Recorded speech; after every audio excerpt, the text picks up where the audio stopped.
Hello ready સૌને નમસ્કાર. આપણે સૌ જાણીએ છીએ કે 5મી જૂન એટલે વિશ્વ પર્યાવરણ દિવસ હોય છે, પણ આ વખતે આપણે વિચાર્યું કે 1લી જૂનથી કરીને પર્યાવરણ સપ્તાહ એટલે ખાસ કરીને આપણું જે કચ્છનું જનપ્રિય અખબાર છે કચ્છ મિત્ર અને ભુજની સંસ્થાઓનો એક સંયુક્ત પ્રકલ્પ હોમ્સ ઇન ધ સિટી એના દ્વારા આખા સપ્તાહનું આયોજન કરવામાં આવ્યું છે. સાથે સાથે આપણે rotary club flamingo, winner wheel club, all city, white eagle cycling group છે, મલ્હાર કેમ્પિંગ, ભુજ બ્લોગર્સ અને સન્માન ફાઉન્ડેશન આ બધાએ સાથે મળીને આપણે આખી વીક સેલિબ્રેટ કરવા માટે સપોર્ટ કર્યો છે. અને ખાસ કાપડવાની નગરપાલિકા અને ખાસ આજે જે આપણે વિચાર્યું લોકોએ આપણું રજીસ્ટ્રેશન કરેલું છે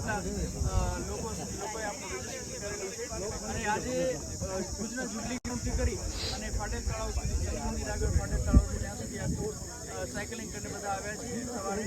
અને આ એક કેમ્પેઇન નથી, માત્ર સાયકલિંગ એટલે એક કેમ્પેઇન નથી, પણ આ એક એવો પર્યાવરણ તરફનો એક અલગ જ કદમ છે કે આપણે એક દિવસ માટે આપણું જે ઈંધણ છે એનો બચાવ કરી અને સાયકલિંગ કરી અને ઈંધણનો બચાવ તો થાય જ છે, પણ સાથે સાથે આપણું સ્વાસ્થ્ય છે એ પણ બહુ સરસ રીતે સુરક્ષિત બને છે. તો જેટલા પણ પાર્ટિસિપન્ટ છે એ સૌનો ખૂબ જ આભાર માનીએ છીએ, ખાસ કરીને વ્હાઇટ ઈગલ ગ્રુપ કે જેણે આખું ઓર્ગેનાઇઝ કરવામાં બહુ સરસ સપોર્ટ કર્યો છે. અને ખાસ હું જણાવવા માગું છું કે આજે જેટલા પણ પાર્ટિસિપન્ટ છે એ લોકોને મેડલ્સ આપવામાં આવશે. તો એ મેડલ જે છે એનું સૌજન્ય rotary club of Bhuj flamingo દ્વારા પૂરું પાડવામાં આવ્યું છે. તો ખાસ કરીને રોટરી ક્લબ ઓફ ફ્લેમિંગોનો પણ ખૂબ ખૂબ આભાર માનું છું. ધન્યવાદ.